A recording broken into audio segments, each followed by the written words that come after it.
Here we are. Hey, welcome everyone to the Designer Show online here with John Schrader and our guest Victoria Downing. Victoria, thank you for being here today. Oh, you This bet. is It's great.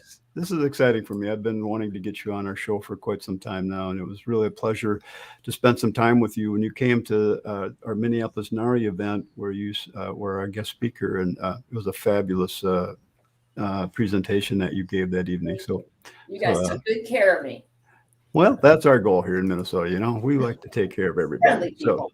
yeah, John lives in northern Minnesota, so he knows Yep. all about being, Minnesota friendly too. So You bet. there's still plenty of Minnesota nights out there, Yes. There is. no matter what they say about us. Yep.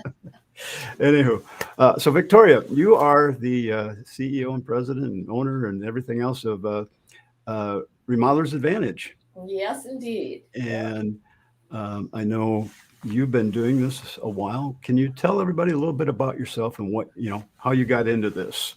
Sure. So I've been doing this now for 30 years, which is sort of mind-boggling to me. Yeah.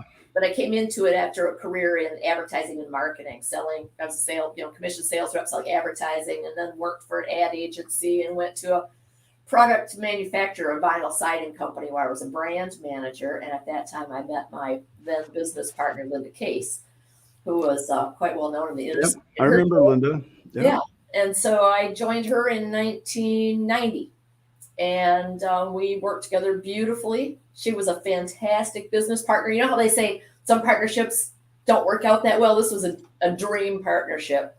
So then I bought the company from her in about the early, about 2000, I guess, 1999, something like that. Okay, yeah, that seems about right. And I've been doing it ever since. And now we've got a team of 13 of us. We do all sorts of things. We have over 200 companies in our roundtables program. And How many different roundtables are there? there are we have 7 production manager now. And I believe there's 24 owner groups right at the moment. Nice. We're growing. So it's So great. you, A lot of so fun. you do the contractor owners plus you do groups for the production managers. Right. And Tim Fowler, of course, Mm-hmm.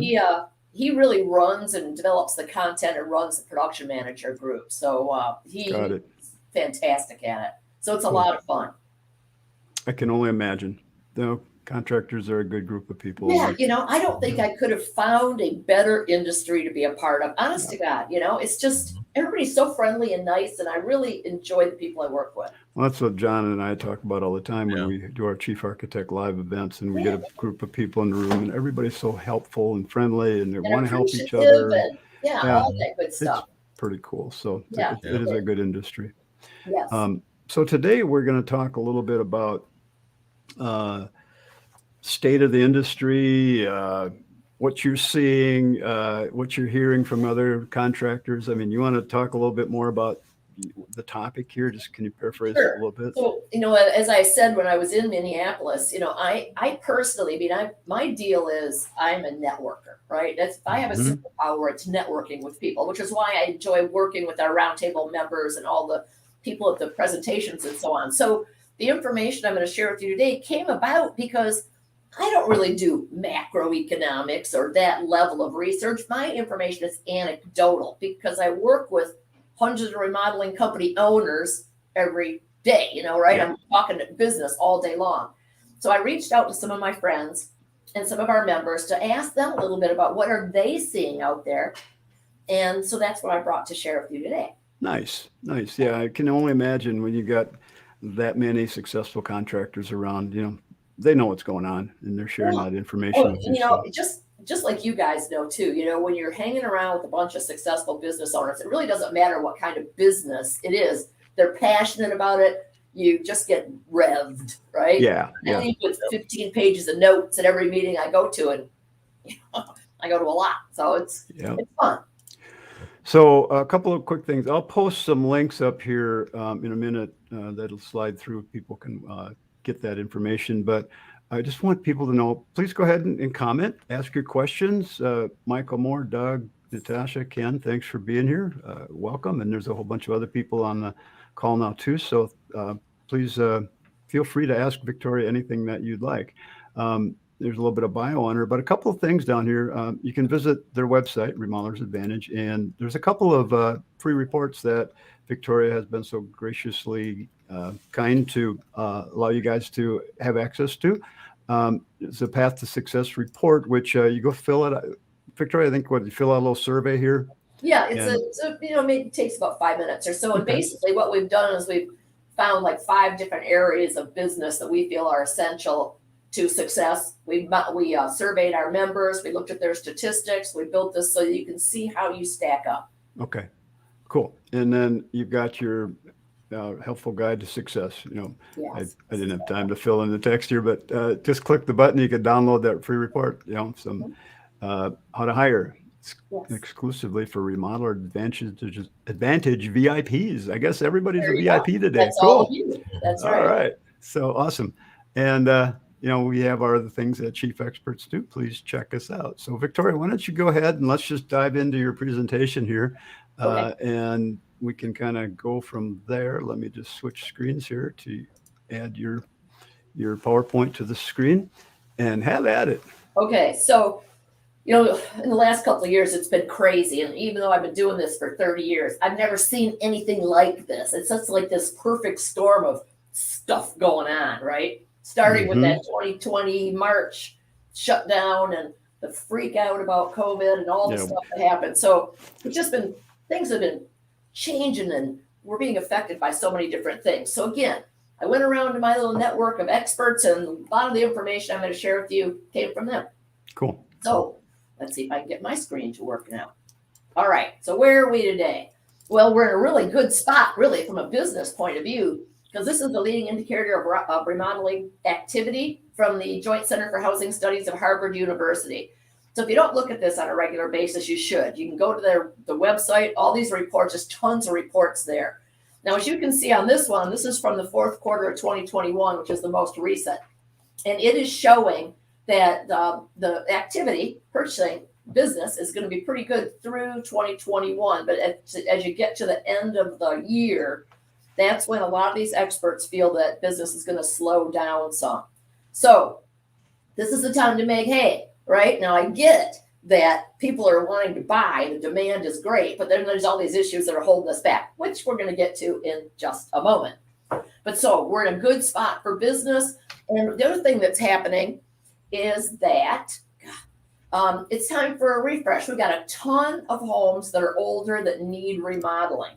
So the older the home, the more remodeling is needed out there. So we got a lot of old stock. We got consumers that have money.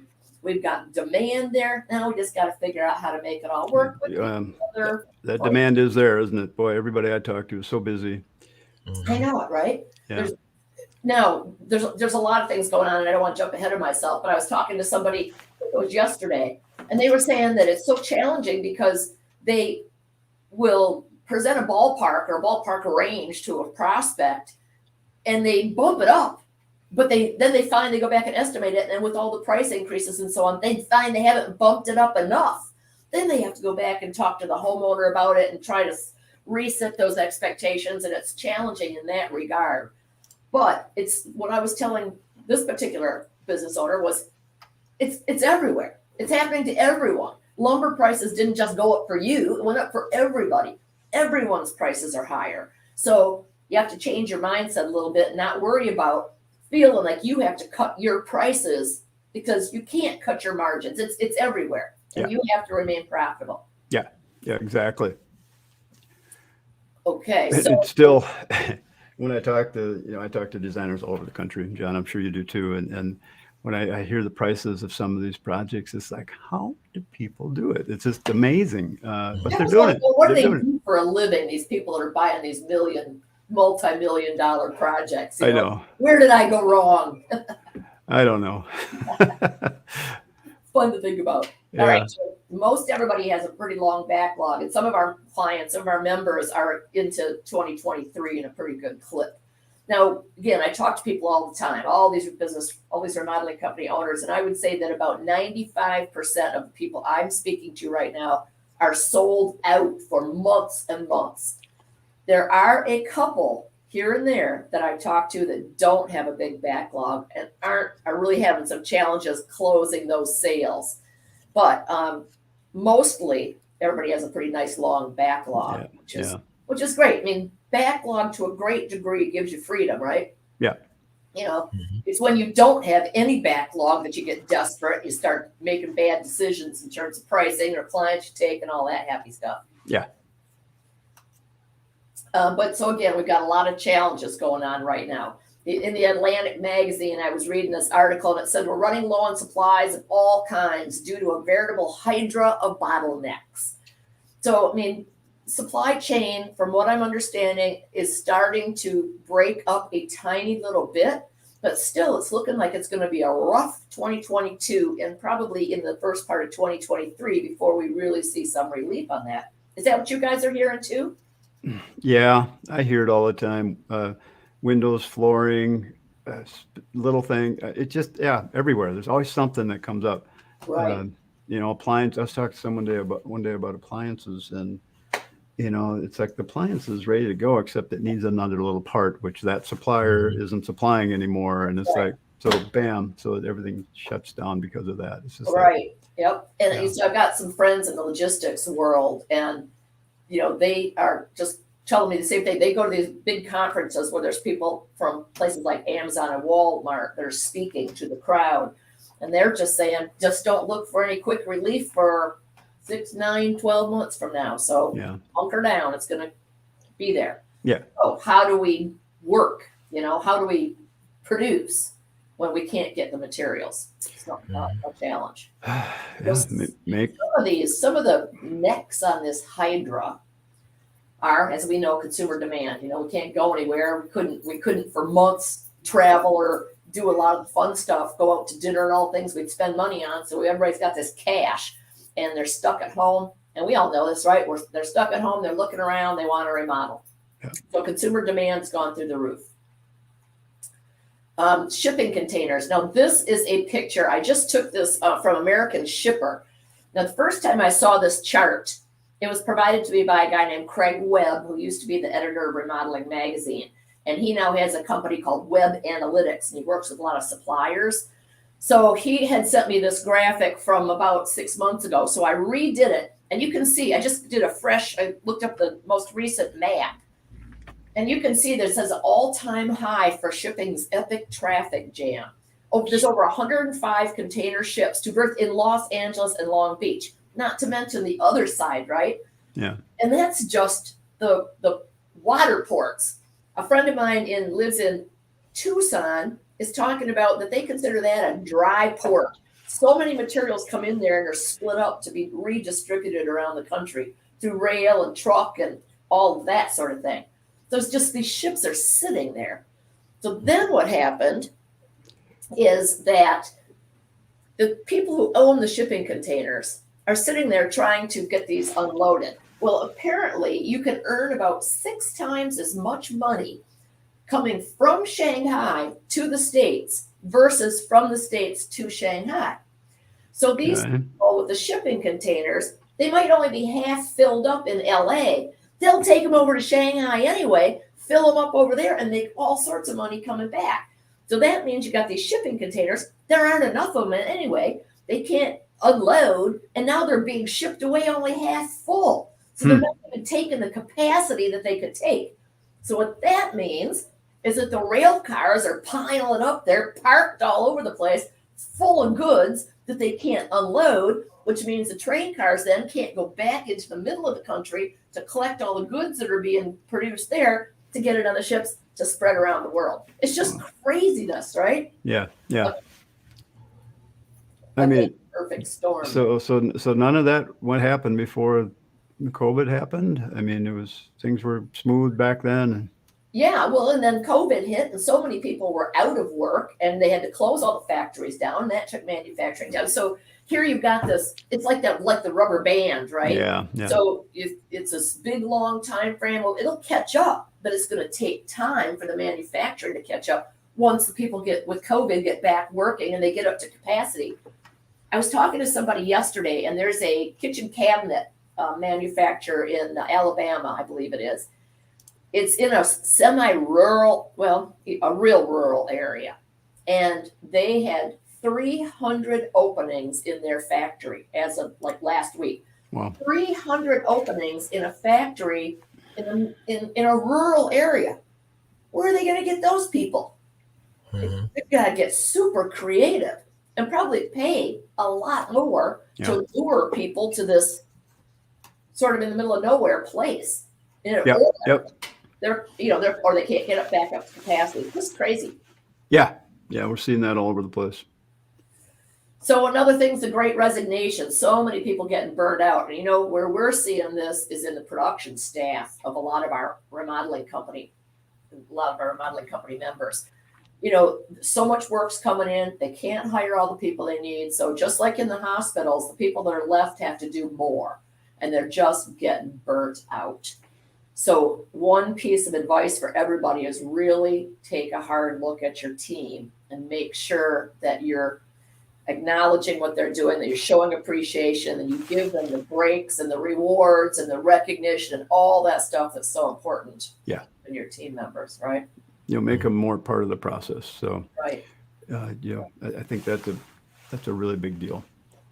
Another thing is employee absenteeism, which we really just talked about a minute ago. It's because as people are sick or as their family members are sick or as the schools close, there's that many more people out of the office. Even though they haven't quit, they haven't resigned, they're not working. A quote I heard today from someone said that something like 20 to 40% in some instances of the employees are out due to the effects of COVID, even if it's not directly making them sick. Like, wow. And what do? You understand, Right. So you just have to hunker down, do the best you can. People I know are starting to really put in some additional hours, which isn't, the way we like people to live. Yeah. As our tagline, earn more, work less, period, right? Yeah. All right, and here's Craig Webb, founder of Web Analytics that I was mentioning before. And he said the supply chain will have problems until late summer 2022 at the earliest, and I think he's optimistic. Yeah. He says also prices will go up and stay up, although we have seen lumber prices drop some and then do a little bit of down and up, right? Yeah. So what do? Well, anticipate the additional costs. This is an example that Craig was sharing with me where they couldn't get the windows. So they had to have additional costs to board up the holes where the windows would go. Then they had to have additional costs to take the boards down when they did get the windows and put it back in. So now they're revisiting this hole in this wall 2 or 3 times, all of which adds costs. Right. Mhm. So it's got to be built in.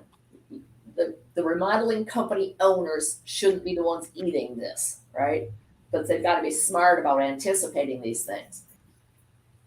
Another one is to set expectations early and often, and I think everybody knows that. You've got to bring it up. Everybody knows prices are going up in every sector of everywhere, so you got to talk about it. Mm-hmm. Some of our members have, just about everybody has an escalation clause now in their contracts because you just can't predict, right? A lot of others will treat volatile materials as allowances and update them as it gets closer. Others will, I know a bunch of are starting to do cost plus pricing. Certainly not a method I would have chosen if I were a remodeling company owner, but you can see how it could work in some instances now. Well, yeah, for certain elements of the process, absolutely. So what should you do? You got to really focus on retention. So keep your top performers there.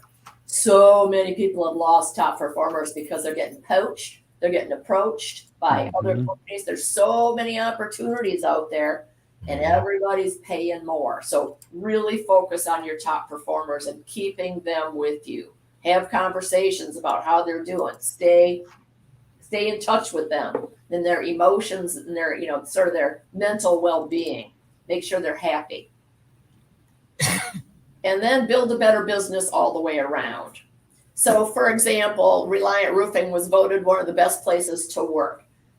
Enter some of these contests and publicize the heck out of it. I remember Guild Quality. You're familiar with Guild Quality? Yep. Party testimonial company or a survey company. They would win these awards regularly, and that is what attracts people. I mean, just think about it. If it's Reliant Roofing or Joe Schmo's Roofing, and these guys got something that says they're the best place to work in the area, who are you going to choose? You know? So Right. let people know about that sort of thing. So market, let people know what you're doing, and recruit creatively. Everybody's doing the same things. Everybody's writing the same kind of ads. If you look at an Indeed or a LinkedIn and look at some of the ads, there's like no personality, no character. They all read the same. And if they don't read the same, those are the ones that stand out.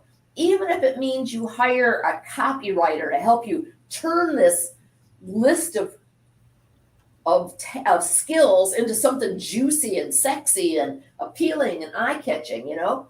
There's got to be things about your company that appeal to top performers. Again, you don't want to hire somebody who doesn't have a job right now, really, right? Right. You know, I mean, if they don't have a job, there's a reason. More than likely. Yeah, exactly. So I'll give you a couple of examples. This is right near you folks, right? Near Minneapolis, Schmidt Siding and Window. They're in something like Minnetonka or something else. That's where I live. Yeah, something. So I thought this was very clever. So they tapped right into students who aren't necessarily interested in college, right? They want a career. They say, skip the student debt, which is being talked about everywhere, and start your career today at Schmidt Siding and Windows. They're really got some clever angles to it, right? Definitely eye-catching. And now here's another. I've been trying to find alternative ways to reach prospective employees. So there's opportunities, I believe, with women in the trades. Yeah. And I don't think there's anywhere near enough women working in the production side of this business. So the National Association of Women in Construction may be somewhere. You can see they've got job boards. That may be somewhere for you to look. This one I thought was really interesting. This one is called Honest Jobs. This gentleman has started this organization to help convicted felons find work. Now, obviously, you got to be careful. Somebody in Minneapolis brought up, well, you don't want somebody who's done like a violent crime or robbery to be in somebody's house. No, but there's other kinds of reasons people might have been put in jail that would not pose a threat. So this particular guy who started this was like 18, and he got arrested for something minor, relatively minor. He interviewed and could not find a job. And as he said, he couldn't even be hired to be the manager of a fried chicken restaurant. And he had degrees, he had education, he had it all, but he had this felony on his record and he couldn't get hired. So he started this. That could be a place for you. Mm-hmm. One I heard about this week is the Career Training and Placement CPI, which is they place active duty armed services people. So if there's somebody in their 20 years is coming up their career, they're going to be getting out after their 20 years. They usually it's like a 6-month, 8-month ramp up period to get them ready to go back into the civilian world. They do a lot of training, and I'm talking to one of the gentlemen at this organization to talk to them about how we can tap into that. Some awesome experience for project managers, production managers. I mean, talk about a disciplined, vetted workforce, right? Yeah, that's a cool one. Yeah, absolutely. No, and there's their website if anybody wants to go check it out, www.cpi/foundation.org. Now, this guy, it's Benjamin Holmgren. He's president of BuildWith Jobs. Now, they're not in our industry, but he said to start today using social media to show people what it's really like to work in your industry. It's not that you have to make it look cool. The trades are already cool. Now, I don't know. I personally am not really doing a whole lot in Instagram. I'm sure it's the demographic. But those that are into it, like what Steve Wheeler is our executive director of our Roundtables program. He's big into Insta, and he's following these builder groups that do make it look super cool. I think Builders of Insta is one of the groups.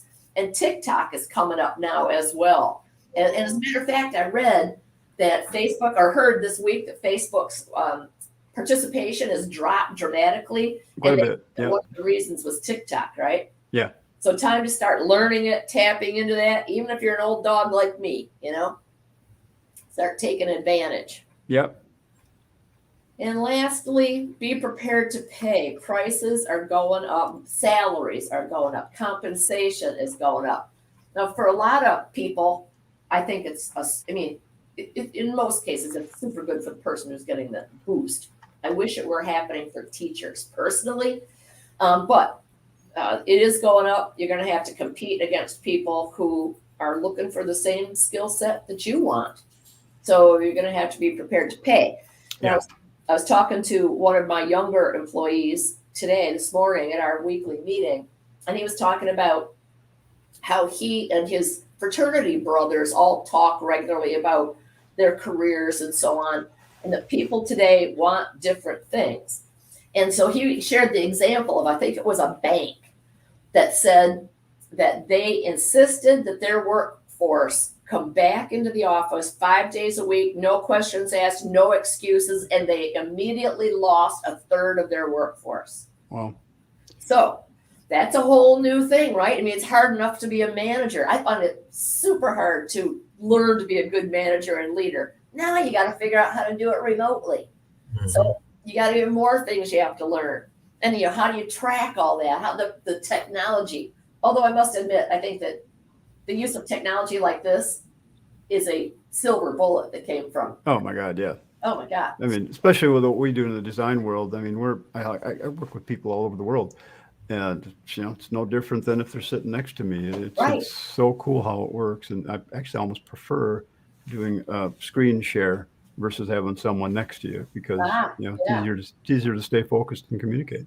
The only thing that while I get energy from this, I get more energy from a crowd of people. Absolutely. My disc profile, I guess. But other than that, not having to travel is pretty cool. There's a lot to be said for shaking hands and hugs. I mean, we're a big huggy company, and it's been kind of hard to do the elbow bump, Same here. We'll be back to hugging soon. Yep. Absolutely. And again, this is the same thing that Dan had. Yeah. That's I think the little banner I had going there before. You could get that. Good offer for you there. Some ideas. Yep. And again, on our page, you can also get that free Path to Success report. I assume I don't have a link for that prepared, but people can. It's right on our main website, really. It's remodelingsadvantage.com. So real quick, I mean, how do people get involved with your company? What do you guys, you talk about roundtables and things like that. Our goal is really, we have a mission statement, and our mission statement is to light the path of greater success for motivated remodeling professionals. And we love it because we know what works and what doesn't work. I mean, we've been doing this for 30 years. We get to work with some of the best companies in the country. Our membership in roundtables ranges from $1 million to $20 million. And we have some of the smartest, just passionate people. So we're in there all the time learning about what works. And then we're able to share those best practices with others coming into our world and help. It's not that we necessarily are the end all be all, but we can cut the time of development in half. Yeah. Why thrash around by yourself when you can get into these groups and we share metrics? We're not just chit chatting and ego, thumping ourselves on the chest. We share metrics. We know if you're profitable. We know what you pay. Your group knows what you pay each other. You're all talking about what goes into your business and that your business is a tool to get you where you want to be in life, right? Your business isn't it. Your business is a tool. Yeah. And it's inspiring. It's exciting. It's awesome. So we work with people through our roundtables, through Remodelers University, through consulting, through books, through all of our speaking, anything we can do to reach out and help our remodelers. You do have a lot going on over there, so everybody should check you out. Remodelersadvantage.com, right? Yes, thank you very much. Yeah. You want me to keep going? Yeah, absolutely. Yeah. All right, great. We're not going anywhere. Okay, great. All right. So COVID obviously has been the impetus for a lot of these challenges. Now we have to realize too that people, it's not going away, right? It's going to end up being an endemic. It'll be around. And what I've been told by, Craig Webb and some of the other people that are doing some research on this is that people are going to get sick more often, and they're going to get sick more severely, especially if you've got a workforce that doesn't get vaccinated. So you have to sort of plan on that. More than likely, health insurance is going to go up if you're offering that. Yeah. So we have to realize that, the world's changed a lot, and build your budgets, build your plans with some of these things in mind. Yeah. I mean, nobody knows for sure what's going to happen, but we Right. can make some assumptions. After 2 Right. years now, I think we can assume that it's still going to take a while. Now, another challenge that may be coming down the pike is the interest rates. I believe that they're probably going to be raising interest rates, the Fed's, pretty soon by a little bit. So here's a chart that Craig shared with me. I keep trying to, okay. So this is a chart of how the 30-year fixed mortgage rate worked. And right around where it's about at the highest, that's when I bought my first house. Oh, I can remember those days, like 11 or 12% interest. 12% was a great interest rate. I remember that. You got 12%? Wow. Where'd you do that?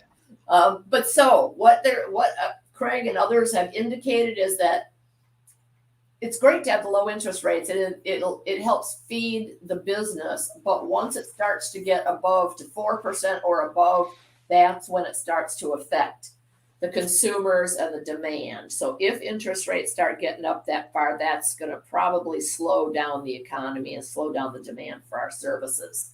So that is another reason to not stop marketing, right? Marketing takes, a chunk of time, 6 months, 7 months to get really rocking once you start a good campaign. Yeah. So keep your marketing going. You don't necessarily have to focus on the same things as when you were really trying to generate heavy duty leads, and you don't necessarily have to spend as much, but you should keep a marketing presence there and be ready to rev it back up once or if the economy does start to slow down a bit, right? No, when the economy starts. Right. It's not if, it's when. That Because cycle, look right? at the little gray bars on your chart there. What is that? Every 10 years, we had a good, from 8. Well, we didn't really recover from the 08 till about the 12, right? Right. So that one, that gray bar should probably be a little bigger, but yeah, it's just, it will, things will happen. Yeah. There's business owners out there right now who didn't live through that. And oh my God. Yeah. It was a learning time, wasn't it? And your chart doesn't go back to the 80s when interest rates were 21%. Right. I remember those days. So date myself a little here, Yeah, but really. yeah, I remember that. So the future. So what I did was, in addition to looking at sort of where we are, what's going on in the world right now, I went to a number of our members and I asked them to share with me a few of their thoughts on where they thought the industry was going in the future. So one of the first people I went to was Andy Shore, and he's with Sea Point Construction out of California, I think the Orange County area of California. Andy's been a Roundtables member for a long time. He left, and now he's back with his daughter. We have so many second generation people coming to Roundtables with their parents to learn how to be leaders and run these businesses. It's really exciting. That's I've got cool. one group that has 6 second generation children of the founders. Wow. It's awesome. So anyway, Andy says he feels that the next generation leaders are going to change the industry. And he said that he feels that we, the current business owners, have set our businesses up for success. That we've learned so much in the last 15, 20 years, that we've learned how to price. We've learned what the formula is for success and profit, right? So he feels that we've really given that next generation a step up, and that they're going to take it way to another level as they move forward. Well, and part of that, I mean, technology, look at how that's changing our industry. Yep. And it has changed our industry. And the younger people, it's like they were born with it. It's Right. Like, they're used to it. I mean, we had to adopt it into our lives. Yes. So yeah, they're good to go already, and they'll take that technology and take it to the next level. Exactly. So, and that jumps right into this, right? There you go. What Exactly. else is changing, right? We had a lot of people who were using Smart Sheet and, of course, the Builder trend and Co-Constructs. Yep. All these different things: Matterport, Hover, Engage. It's Yeah, just it's everywhere. just did our. I actually personally hired a company to do a Matterport scan Wednesday for a contractor friend of mine that never heard of it. Oh, Said, no, well, really? you guys got to go do this, and so I'm showing them how that works and how to do the And as-built. is It's that like, slick or what? Jesus, yeah, it is Right. like wow. I know, it So just saves so much time and it's so impressive. But yeah, again, something more you have to learn, not just the construction and the engineering and how all, I mean, you guys have a heck of a career, owners of these businesses, remodelers. Why a lot of stuff they got to know. oh yeah, you really do. It's not an easy business to be part of. No, really. Okay, and then Jeff Forward is another one of our members out of Ann Arbor. He's a facilitator of our roundtables as well as being a long-term member, and he is one of our techiest of techie. So he says, I see information mining as the next trend or push, finding specific information that's needed to help solve issues. So Jeff's a big Smart Sheet guy. He's always looking for new ways to do things. He's just really into the building the processes and the systems. And he's just an awesome business leader as well. So he was talking to me a little bit about one of the tools that he uses, and that is something called Otter AI. And what this is you can record yourself, you can record a meeting, you can record a conversation. It turns it into text that's searchable. Oh. So you can look up text, you can categorize it, you can find all sorts of things that you don't have to try to take notes or remember. It finds trends, it finds the keywords, and it just saves so much time, and you can Nice. it's searchable. Yeah, super cool. Yeah. So we do this thing. I belong to a roundtable group that is made up of companies that do roundtable groups. Okay. But I've been doing it for about 15 years, twice a year meetings. I mean, I walk the talk, right? And this is what I presented. We do a best or sort of an idea factory every meeting. And this is what I presented. And I came that close to winning, but I just got barely fought out by somebody else. Next time. All right. So back to Andy again. He too says technology is going to change the nature of competition. And he shared a really interesting story with me. So there's this company in California called Tree-em. Now, let's talk about a mouthful. I mean, I find that a challenging name to say, but Tree-em. They're working a lot in the California market near where Andy is. They do kitchens and baths like he does.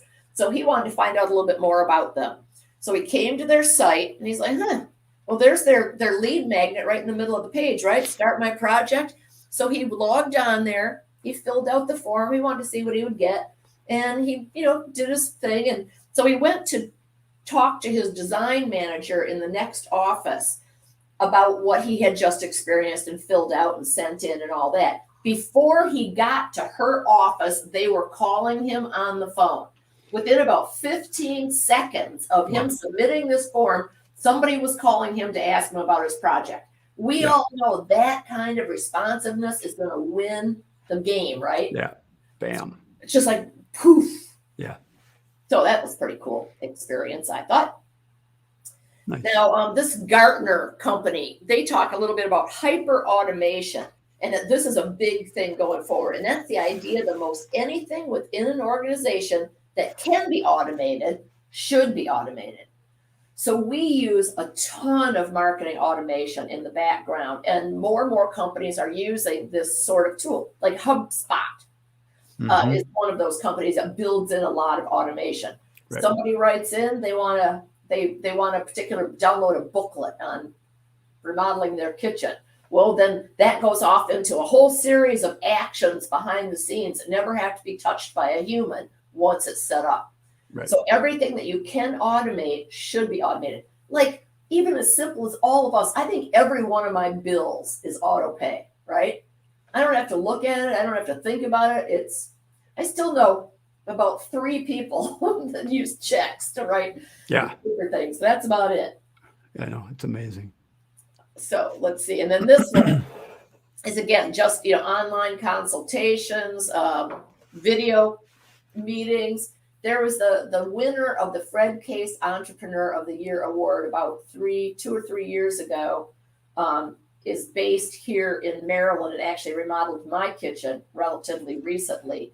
And his idea, the reason he won this big cash award, is because he developed a really slick system for getting these first meetings done via video, measuring via video and online digital conversations, and providing clients with a quick down and dirty estimate early on in the COVID timeframe. So the more you can do that, even to the point of, everybody's using those little apps that help schedule on your calendar. You include that in all of your emails, and people can log on, pick a time, schedule their own meetings.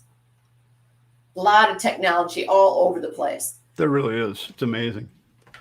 This is Mark Harari, and he is our vice president, my business partner, and he is the author of a book called The Lobster on a Cheese Plate, and how to win clients and customers and win the sale every time. Now, he's talking about that artificial intelligence is being developed quickly and how it can be involved in aspects of your business. Now, I'm not sure what that's going to look like, but one little piece that I use every day is Fitbod. Now, I do not look like that, but I use this thing every day. It is a learning app. So every time I lift a weight and I get a little bit stronger, I fill in and I push a couple of buttons, it automatically knows how to recalibrate everything I have to do for the next day, the next week, the next month. So it's learning about my preferences and putting that into action behind the scenes. So those are some of the changes and some of the things that are going to be coming down the pike. Yeah. And I believe that those companies that start to embrace this sort of technology and forward thinking are going to be the ones to really survive. And there'll always be moms and pops and smaller companies to grow into some of the larger, really profitable. But the cool thing about this technology is mom and pop companies can use that too. Yes, they can. It might not be as sophisticated, but there's still a lot of benefits to learning how that stuff works. Even, Matterport, Mike says, it sets him apart from other designers. Okay. By the way, hi, Mike. There's actually been a lot of comments here that we could maybe go through a little bit. Okay. Again, you got a couple of things up on there. What is that all about? So these are our 2 podcasts. Tim Fowler is the production guru. So the Tim Fowler Show talks to a lot of production managers and focuses on those, just any sort of issue. They're awesome. Get a ton of readership or listenership, I guess. And then Power Tips Unscripted, which is the one that Mark and I do. We focus more on business management, some of those issues. So they're 2 podcasts focused totally on the remodeling industry. I'd love to have you listen. Yep. I was just on your unscripted, Power Tips Unscripted. That's right. That was awesome. Right. So that was fun. I have to do that again, though, and get the right mic set up. So yes, I know. The audio didn't work out very well for some reason, but that happens. So this here, tell me about that. This is just some of the things we do in peer groups. We do a lot of one-on-one business coaching. We have a team of coaches that travel the country working with owners of companies and their teams. Remodelers University is a 24/7 access to checklists and videos and training you can use for your staff and so on. And then we do the Remodelers Summit, which is our big event.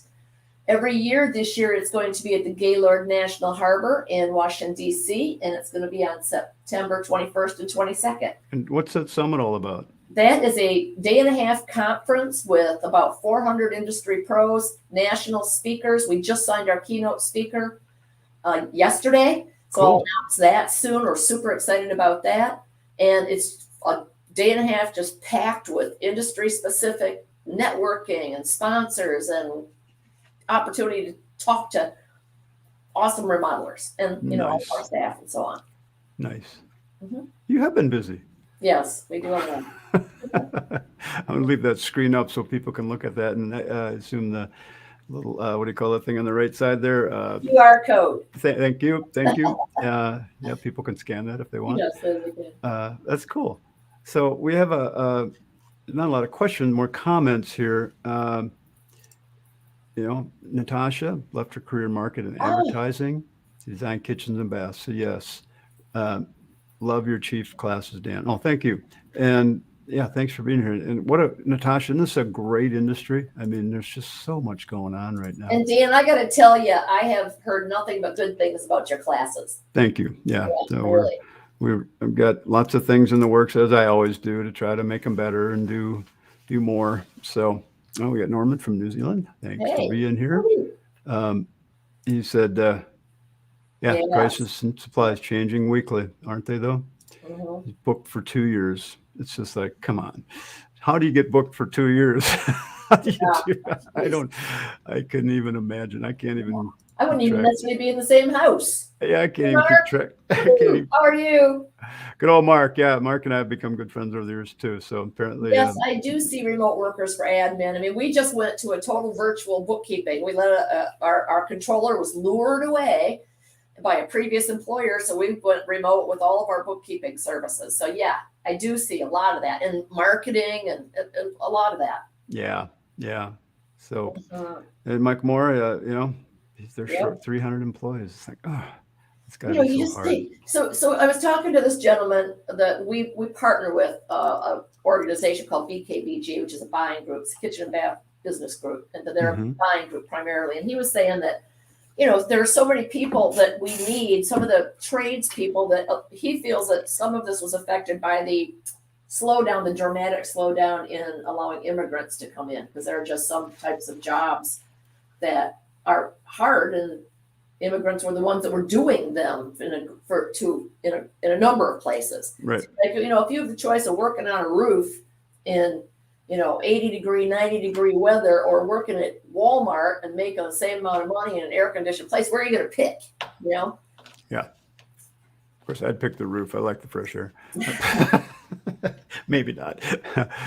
Bill's best business in the last 5 years. So, Bill remembers that day, 17.4. Yes. Oh, I still remember 21% was the highest that I saw some banks were offering. I know, exactly. Yeah, it's like buying a home with a credit card, and not keeping your payments current. Actually, that's just what they'd charge more than that. I mean, on credit cards. Yes. But yeah, and that's Mike again. No, it's around. Our roundtables is not NHB sponsored. Ours is a little bit more. It's more supportive, more substantive. They have a program for builders, I believe. But are you members of the Builders Association? We're members of everything. Oh yeah, okay, yeah. We're members of NARI and PRO and NHB. Cool. You'd have to be. Tom, love this group. Yeah, we love you too, bud. And New Zealand and addressing the labor. How are you? Imports. That's interesting. Yeah. Man, talk about a country that started out, I mean, they really did a lot right there, right, Norman? So now what do you do? How are you addressing that? Pass plus 35%. Wow. Cool. Not cool, but things, like you said, things are changing. We have to learn how to adjust and work with what we're handed these days. But if you guys have some questions for Victoria, we have some time here. And by all means, she'd be more than happy to address any questions you might have. If you have some specific things about, construction, markups, sales, by all means, ask away. I was talking to a couple business owners yesterday about just the unknowns about pricing and material pricing and so on. And they were finding that they were having a lot of slippage because they didn't have that escalation clause. They weren't putting it into effect. So they were going to start building in a 5% contingency just so they didn't have to get the client all revved up. If they didn't have to, when a price went up, they'd have a little bit of a cushion there. Yeah. And even at that, I mean, at least you're doing it. I mean, but yeah, with that slippage clause, I've been, we have an attorney here in town here that did a presentation on that, which was really good. So make sure you get that clause in your contract. Yes. That if prices go up past such and such, you have the right to do a change order. Another thing that we've been talking about recently is that some projects are just not going to be able to start for quite some time, right? And other projects are going to be ready sooner. So you can no longer do in the old way of taking prospects in turn. You have to look them at as a whole and say, which ones can I get in the pipeline and get into production sooner than the others, so that you can keep that production, because you can't just sit and wait for cabinets to come till you start working. You Right. got to continually have that production going. So Norman, you're booked out for 2 years. I mean, what happens next year if the prices go up? Do you have a clause in your agreement that says that, yes, the prices could be affected, or maybe probably you haven't finished quoting at this point? So it's just a little too far out to quote everything that you're going to be doing.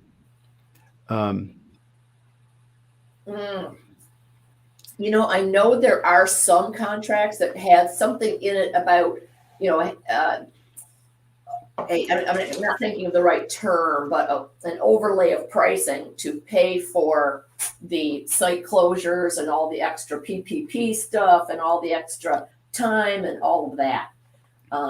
So I know there are some, but I don't have any specifics off the top of my head. Okay. I see Norman does work cost plus, so. That helps. It's quite a fish he's got there, by the way. I know. That'll feed you for a couple of days. Yeah. Mr. Mark wants to know. You going to be there, Mark? We're going to have a happy hour at the Pub Orlando at 5:00 on Tuesday. So if you're down, we'd love to see you. Nice. The Pub Orlando. There's 6 of us speaking at IBiz or KBiz from Remodelers Advantage. So we're going to be all over the place. Speaking, like you're doing classes, you're doing. Yeah, I'm doing one for KBiz.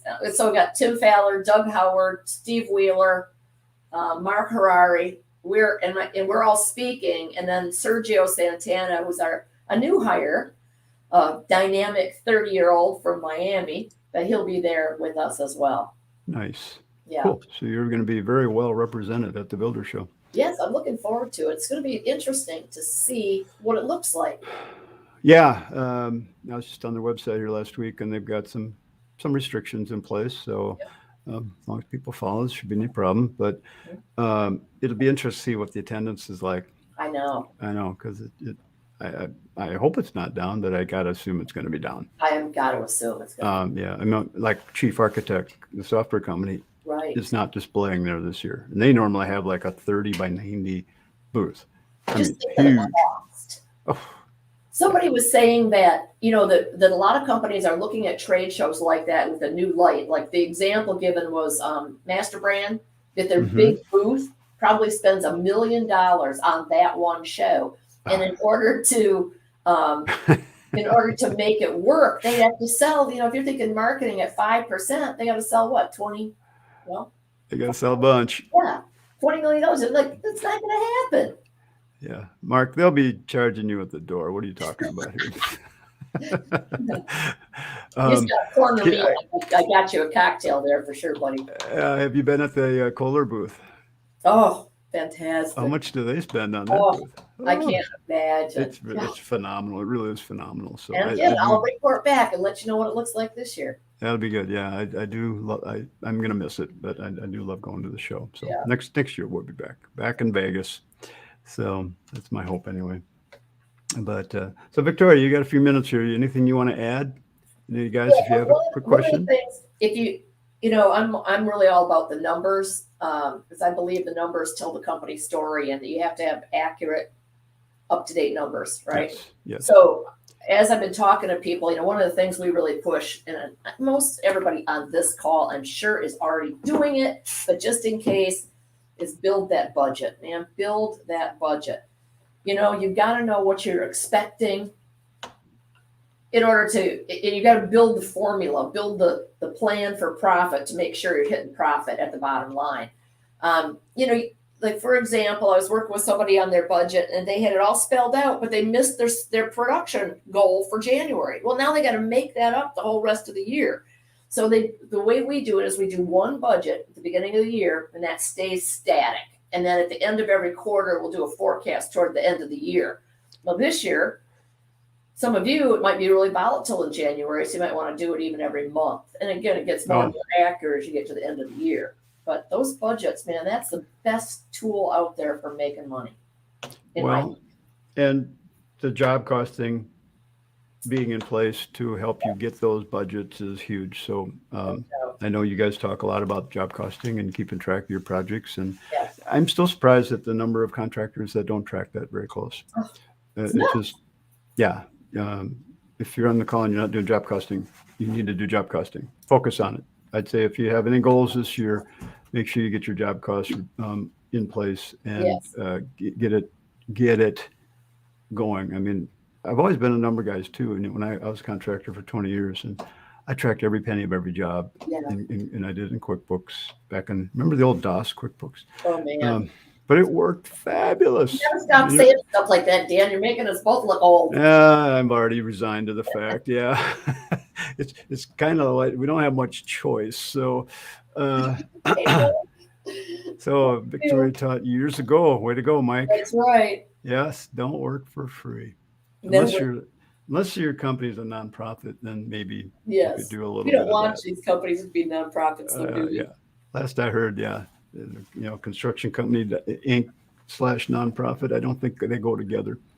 So, but yeah, job costing I think is such a key for every company. So, old equal experience. There you go, Norman. That's right. Don't forget wisdom. Don't forget the wisdom part. Hopefully wisdom. But it is.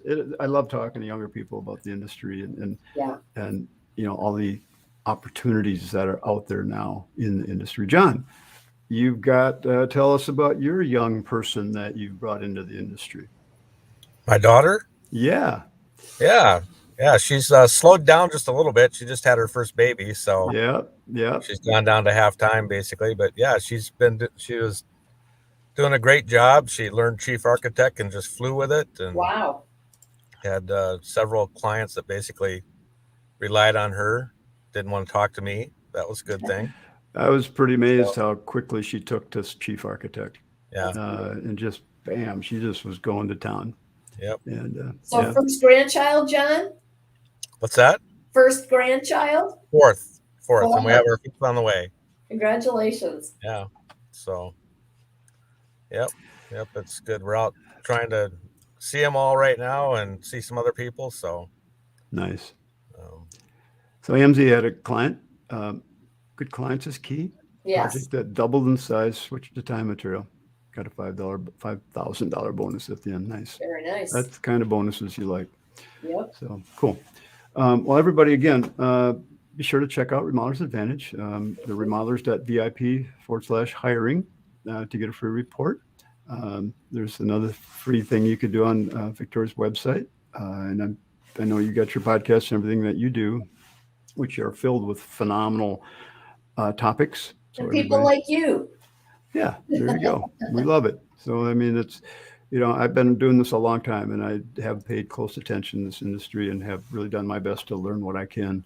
And I love sharing that information with people. So it's, knowledge is wisdom is power, I guess, or whatever it is. It's just, I really enjoy helping people. And that's one of the cool things about Chief Architect. It's a piece of technology that has changed the way contractors do business. It really has. And when they adopt that into their business and start charging for the design fees that they deserve, it changes their business, the way that they can do much better projects. So anyway, a whole different topic, but again, the adoption of technology is really, really a big deal. And Victoria, thank you for being here. I mean, it's just phenomenal that you're taking time to share some of your wisdom with us. Thank you for having me. I very much enjoyed it. Oh, thank you very much, John. Thank you. Victoria, you can stay on for a minute after we sign off here. And everybody out there, have a great early February, wherever you are, whether hot or cold. And we're at 6 degrees in Minnesota right now, so it's not too bad. Anyway, see you, everybody. You guys take care. I see those familiar names.